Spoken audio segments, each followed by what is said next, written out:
12名乌军摧毁了俄军8000万美元的军事装备，这是怎么办到的？乌军在巴赫穆特摧毁了俄军突击小组，在卢甘斯克占回储存2万枚炮弹的弹药库，又对新普罗科皮夫卡的俄军发起猛攻。各处战线战况究竟如何？土耳其总统埃尔多安公开表示，瑞典想要入约就拿 F-16来换，这又是怎么回事？本期就来详细了解一下。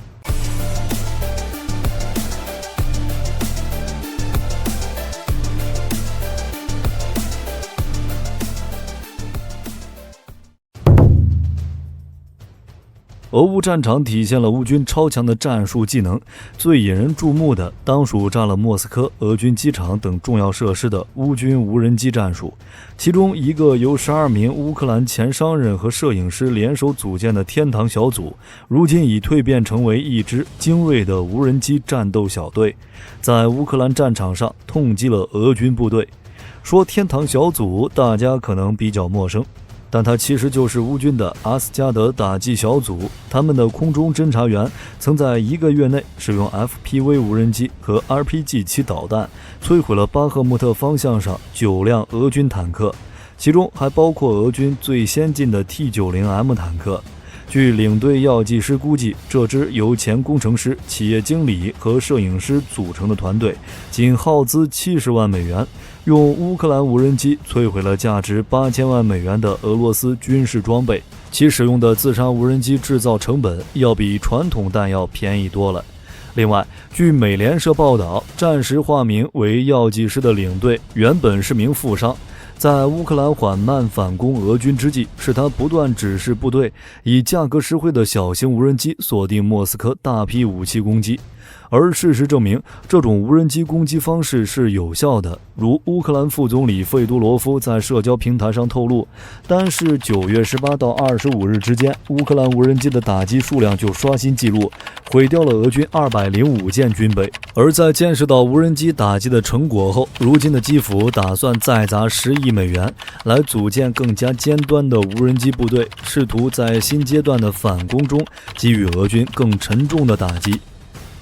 面对这些英勇作战的乌军士兵，乌克兰总统泽连斯基在社交媒体发文表示，乌克兰会铭记所有为国家而战的人，所有勇敢支援的人，所有献出生命的人。同时，10月1日即将到来，这是自更改部分重要节日日期政策后，乌克兰迎来的第一个捍卫者日。届时上午9点，全国将默哀1分钟，以悼念所有为保卫国家而牺牲的人民。接下来我们一起看看这些乌军勇士的表现吧。据乌克兰国防部发布的最新战报显示，俄军又丢了320人，各大战线也是热闹非凡。我们从北到南，从东至西来讲。首先是巴赫穆特前线，如之前推测的那般，乌军谢尔斯基上将选择采用南攻北拖的战术，北翼继续在别尔西夫卡一线同俄军打阵地战，咬住他们，在南翼则猛攻猛打，迫使俄军不断增兵。如今包括瓦格纳在内的俄残余部队已经悉数参与战斗，尤其是在乌军解放克里什奇夫卡后，乌军就掌握了恰西夫亚尔通往巴赫穆特的交通要道，两地乌军之间的联系变得更加紧密。目前在克里什奇夫卡方向，一路乌军正在继续清剿巴赫穆特南郊森林地带的俄军，另一路则沿着铁路线向着巴赫穆特的南大门奥皮特涅进攻，并在其附近摧毁了俄军的一个突击装甲群。与此同时，在克里什奇夫卡还有一部分乌军部队正与安德烈夫卡的亚速旅配合，将整个接触线平行向 T0513 公路推进。在库久米夫卡方向，双方在奥扎利亚尼夫卡地区的战斗仍在继续，稳扎稳打的乌军在这里每天都能前进50到100米，而且乌军炮兵已经将炮火打击范围扩大到了俄军阵地纵深7到8公里处。这意味着巴赫穆特霍尔利夫卡公路已经处于乌军火力封锁下，成功摧毁了俄军的一个大型迫击炮射击阵地和一个从 M03 公路派过来的突击小组。在库皮扬斯克莱曼的东部战线，俄军雷声大雨点小，传言说是会发起总攻，但结果全天仅有一个由8辆坦克组成的装甲纵队，从科瓦利夫卡朝新艾格里夫卡方向发起进攻，而且还被乌军的反坦克导弹和无人机摧毁了大半而败走。另一边，乌军第25旅成功迫使俄第7摩托化步兵团从诺沃塞利夫斯卡火车站以东的几个阵地撤退。此外，卢甘斯克、索罗基诺地区，俄军第2集团军的一座大型导弹和火炮武器库遭到了乌军暴风影巡航导弹的打击，其内储存的2万枚不同口径的炮弹化为飞灰。据乌军东部集团新闻处负责人伊利亚叶夫拉什说，目前俄军在兰曼和库皮扬斯克地区的掌控力度正在减弱，以前都是采用的营级战术群，而现在只能组建12个突击连，人数约为2000人。在阿瓦迪夫卡顿涅茨克市马林卡前线，乌军第11和第9摩托化步兵旅已经到达顿涅茨克机场西北2公里的皮斯基地区，在马林卡和皮斯基之间，乌军继续向克拉斯诺格夫卡发动进攻，这里一旦拿下，马林卡的侧翼就安全了。至于阿瓦迪夫卡和马林卡，俄军依旧每天打卡进攻，乌克兰守军则例行将他们击退。到了南线战场，扎波罗热绝对是近期打得最惨烈的。乌军47旅利用新普罗科皮夫卡、科帕尼的侧翼战壕进行来回机动，不断打击驻守在这里的俄第58集团军第42摩托化步兵师。不难看出，乌军正试图接管通向科帕尼的战壕网络，以扩大前线。苏洛维金可能怎么也想不到，自己督建的防线会被乌军利用，成为俄军的催命符。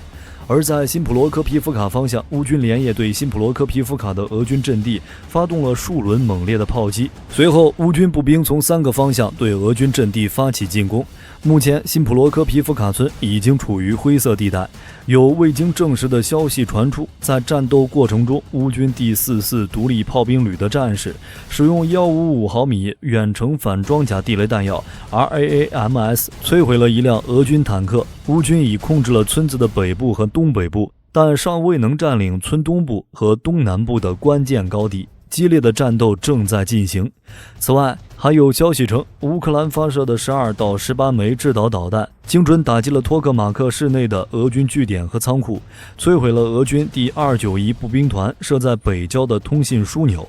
不过，暂时还没有看到相关的视频和图片。而在维尔博维方向，乌军已经清理了该村定居点西南和西部的战壕。俄军正沿 T0401 公路向罗马尼夫西克和奥切列图瓦捷方向后退。在该地区，乌军的下一步行动，火力军猜测应该是要拿下村南的高地塔拉西夫卡村，让维尔博维变得更具战略意义。再往南走，战线就到了第聂伯河。据乌克兰真理报27日报道称，乌克兰领土防卫部队在接到乌克兰国家安全局的情报后，用海马斯火箭炮袭击了俄军第70摩托化步兵师第24摩托化步兵团军官的日常会议，造成8名俄军军官死亡，7人受伤。对了，俄罗斯本土再次遭到了打击。据报道，27日凌晨，位于俄罗斯首都莫斯科市郊区的契卡洛夫斯基军用机场遭遇袭击。有当地人声称，至少发生了3次剧烈爆炸，并燃起了大火。目前，大火已经被扑灭，但暂时没有任何俄罗斯方面的官方消息。不过，有俄罗斯记者暗示到，俄罗斯铁道兵第857训练中心目前就设在契卡洛夫斯基军用机场，发生起火爆炸的正是该部驻地。总体而言，乌军各大战线的战斗仍十分激烈，甚至连莫斯科都再度遭到了打击。但正如泽连斯基所说，乌克兰会铭记所有为国家而战的人。接下来我们再来看看战场外的消息。瑞典和芬兰在2022年5月同时申请加入北约，但到现在只有芬兰于今年4月成功加入北约。而瑞典由于匈牙利和土耳其的不同意，他的申请一直处于悬而未决的状态。不过现在这个转机又来了。据土耳其媒体9月26日报道，土耳其总统埃尔多安公开表示，土耳其是否批准瑞典加入北大西洋公约组织，取决于美国是否按承诺向土方出售 F-16战机。没想到 F-16换瑞典入约的提议从7月兜兜转转被埃尔多安又踢给了美国。而埃尔多安如此做，恐怕是不想拖了，希望美国能首先做出让步，承诺卖给土耳其他们想要的 F-16战机。其实，除了允许瑞典加入北约外，土耳其还有很多给俄军使绊子的行为，如土耳其主动派出军舰护航乌克兰的运粮船，或是向乌援助了180架 TB2 无人机和大量122毫米火箭弹系统等。但对乌军最有帮助的，应该是土耳其同意让北约近距离研究 S-400防空系统，这相当于将俄军的军事机密拱手送给了北约，这才有了后续乌军抓住俄军防空漏洞、打击俄军机场、摧毁俄黑海舰队总部事情的发生，同时也为 F-16和鹰狮抵乌作战铺平了道路。也要知道，俄军的 S-400防空系统是俄国土防空军第3代地对空导弹系统，是目前全球最能打的远程防空系统之一，其最远射程可达400公里，能使用多种射程的导弹，拦截包括超音速战机、弹道导弹、巡航导弹、无人机的多种目标，甚至还能拦截高超音速武器目标。在俄乌冲突中，更是展现出了其真正的价值。比如，俄军在多个阵地都部署有 S-400防空系统，这些系统有效地保护了俄罗斯在该地区的军事基地和设施，给乌军带来了强有力的威慑。不过，可能是被解析了，北约对乌军援助的武器和战术进行针对性调整，尤其是在防空方面，目前俄军已经处于劣势。如今几周，乌军利用无人机、无人艇和导弹等设备，接二连三地摧毁了俄军的价值6亿美元的 S-400防空系统。说不定等到 F-16和鹰狮抵乌后，俄军防空系统就直接歇菜了。至于匈牙利对瑞典入约的态度，在匈牙利国会秋季会议中，其总理欧尔班表示，他认为当前没有任何紧急事件迫使匈牙利必须批准瑞典入约，但不可否认，若是 F-16授土成功，瑞典入约的阻力会小很多。好了，大家觉得 F-16换瑞典入约这事儿能成吗？乌军在加强无人机作战能力后，新阶段的反攻会如何展开？欢迎在评论区留言，一起讨论。我是火力军，下期再见。